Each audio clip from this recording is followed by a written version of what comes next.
আখনি বিরিয়ানি আমি আগে কখনো খাইনি, এমনকি নামও শুনিনি। আমার ছোট বোন সিলেট থাকার সুবাদে ওর কাছেই প্রথম নাম শুনলাম এবং আমার একটু আগ্রহ বেড়ে গেল। তাই নেমে পড়লাম মিশন আখনি বিরিয়ানি নিয়ে। সিলেটের ঐতিহ্যবাহী আখনি বিরিয়ানি মূলত পারস্য বা মোঘল আমল থেকে আসা একটি সুগন্ধি পোলাও বিরিয়ানির সংস্করণ, যা কিনা পূর্ব বাংলার মুসলমানদের হাত ধরে জনপ্রিয়তা পায়। ঐতিহাসিকদের মতে এই খাবারের উৎপত্তি পারস্যে।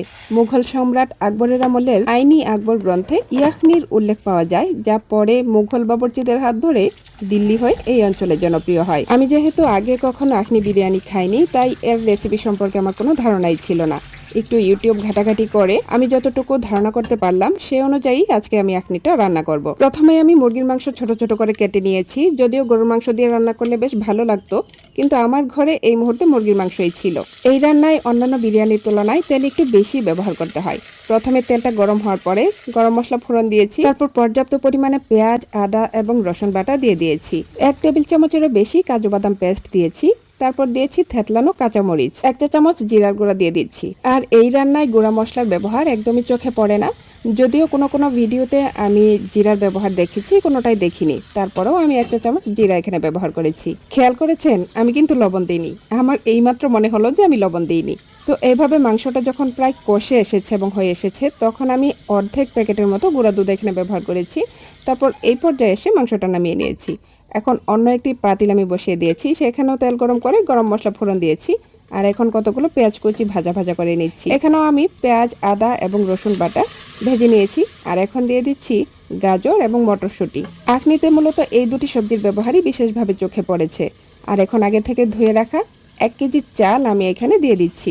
আর মুরগির মাংস আমার প্রায় এখানে 1 কেজির উপরে হবে। হাড় খুব একটা ব্যবহার করিনি, যতটা সম্ভব মুরগির বোনলেস মাংসটাই আমি এখানে ব্যবহার করেছি।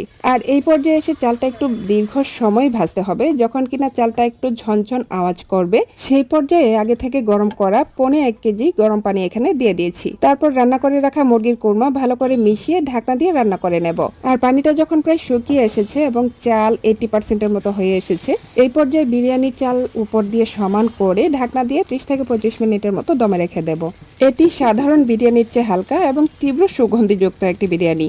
সিলেটের স্থানীয় পরিবারগুলোর পাশাপাশি সেখানকার স্থানীয় রেস্তোরাঁগুলোতেও এটি অত্যন্ত জনপ্রিয়। 30 মিনিট পর দেখুন বিরিয়ানিটা একদম ঝরঝরে হয়ে গিয়েছে। এটি দেখতে তেহারির মতো হলেও রান্নার এবং মশলার ব্যবহারে কিন্তু পার্থক্য রয়েছে। আর এই বিরিয়ানির স্মেল অন্য বিরিয়ানির স্মেল থেকে একদম আলাদা। আর টেস্টের ব্যাপারে বলতে হয়, আপনি যদি বিরিয়ানি লাভার হয়ে থাকেন তাহলে এই বিরিয়ানি আপনি 1 প্লেট বেশি হলেও খাবেন। আশা করি সম্পূর্ণ ভিডিওটি আপনাদের কাছে ভালো লেগেছে। যদি ভালো লেগে থাকে লাইক, কমেন্ট এবং শেয়ার দিয়ে উৎসাহ দিবেন। আজ এই পর্যন্তই। আল্লাহ হাফেজ।